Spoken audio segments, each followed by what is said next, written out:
अस्सलाम वालेकुम नाज़रीन, मैं हूं शेख रहमत अली, आप देख रहे हैं क्राइम टुडे न्यूज़। नाज़रीन, गटाला बेगमपेट ईदगाह की जो हालत है, 90 एकड़ में से 60 एकड़ कब्जा हो चुकी है। ये बताया जा सकता है कि जिस तरह से केसीआर 2014 से जो हुकूमत में आए हैं, तब से औक़ाफ़ की जायदादों का तहफ़्फ़ुज़ नहीं हो पाया, बर्बादी हो चुकी है। और जो भी चेयरमैन बैठे हैं, वो करप्ट चेयरमैन बैठे हैं, वो तहफ़्फ़ुज़ करने में नाकाम रहे हैं और पूरी तरह से BRS हुकूमत औक़ाफ़ की जायदादों की बर्बादी कर दी है। ये इल्ज़ाम लगाया मतीन शरीफ, जो कांग्रेस पार्टी के लीडर हैं।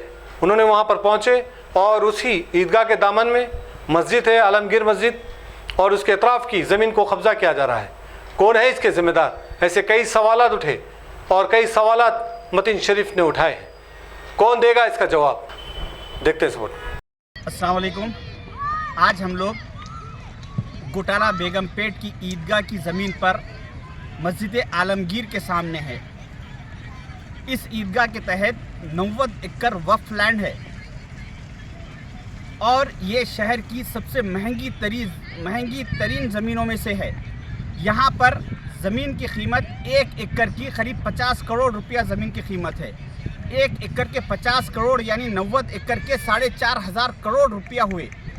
अगर ये एक वक्फ बोर्ड की ज़मीन की कीमत अगर तेलंगाना के मुसलमानों में तकसीम कर दी जाए 4,500 करोड़, तो 50,000 मुसलमान फैमिलीज़ तेलंगाना के, उनकी ज़िंदगी जन्नत बन जाती, उन लोग की ज़िंदगी अच्छी लखपति हो जाते।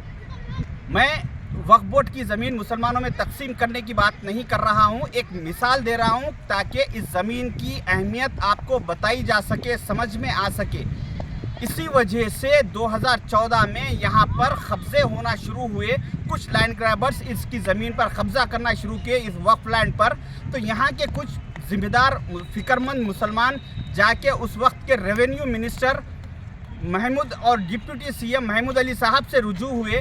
1 से 4 बार उनसे रुजू होने के बाद उनसे आजिज़ी रिक्वेस्ट की कि इसका तहफ़्फ़ुज़ किया जाए।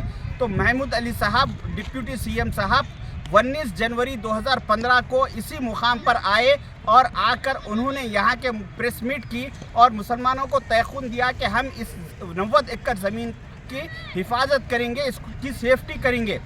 तो यहाँ के मुसलमान एक डिप्टी CM साहब की बातों में भरोसा किए और मुतमईन रहे, मगर उसे दूसरे ही दिन से और ज़्यादा यहाँ पे कब्ज़े होना शुरू हुए। होते होते आज यहाँ पर सिर्फ 30 एकड़ ज़मीन बाकी है। पिछले 9 साल में 90 एकड़ में से 60 एकड़ कब्ज़ा हो चुकी और सिर्फ 30 एकड़ करीब ज़मीन बाकी है। ये जो लैंड ग्रैबर्स होते हैं, जो वक्फ बोर्ड की ज़मीन कब्ज़े करते, इन लोगों का सिस्टम ये होता कि ये सबसे पहले एरिया MLA को मैनेज करते, उसके बाद रेवेन्यू डिपार्टमेंट यानी मंडल ऑफिस को मैनेज किया जाता, फिर उसके बाद एरिया PS को मैनेज किया जाता, फिर उसके बाद 4th वक्फ बोर्ड को ये लोग मैनेज करते। इन चारों डिपार्टमेंट को मैनेज करने के बाद इनको कोई रोक ही नहीं सकता। इसके बाद ईजिली लैंड ग्रैबर्स वक्फ बोर्ड की ज़मीन पे कब्ज़ा करते।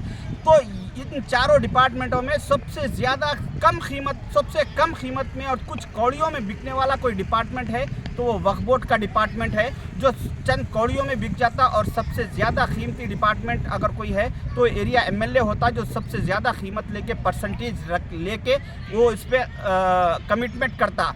तो यहाँ के एरिया MLA जो TRS के MLA है वो, और रेवेन्यू डिपार्टमेंट, एरिया PS और वक्फ बोर्ड चारों इस चीज़ के ज़िम्मेदार है, जो कि इसमें से 90 एकड़ में से 60 एकड़ जो कब्ज़ा हो चुकी, 60 एकड़ यानी 3,000 करोड़ की ज़मीन वक्फ बोर्ड की मुसलमानों की ये कब्ज़ा हो चुकी, ख़त्म हो चुकी।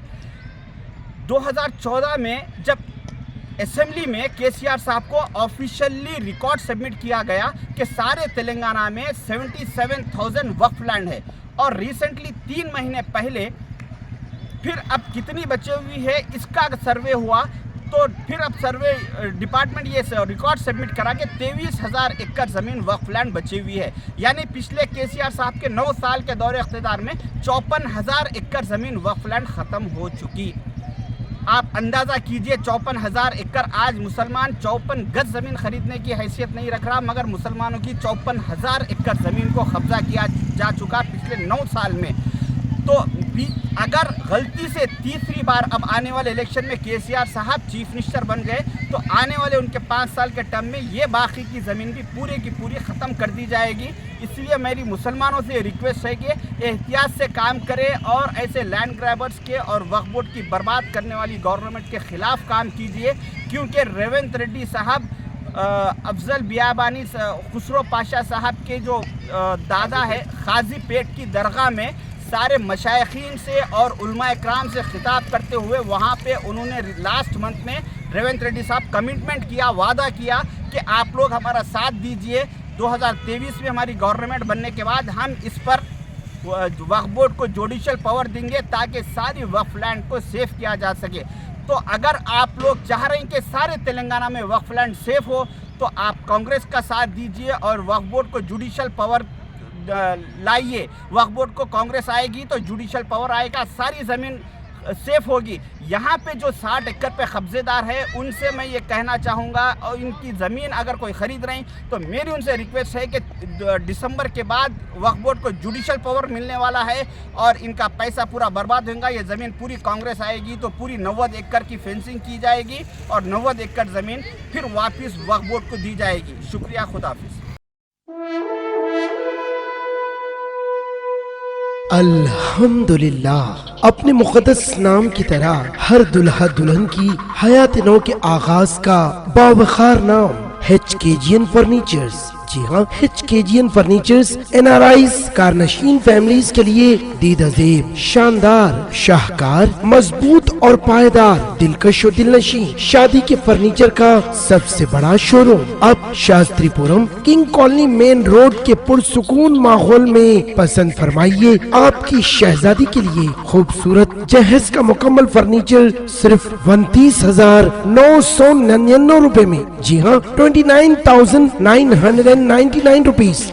जी हाँ, फख्र हिंदुस्तान सदर मोहतरम बैरिस्टर असदुद्दीन अवैसी साहब के मकान के बिल्कुल करीब आपका अपना HKGN फर्नीचर्स।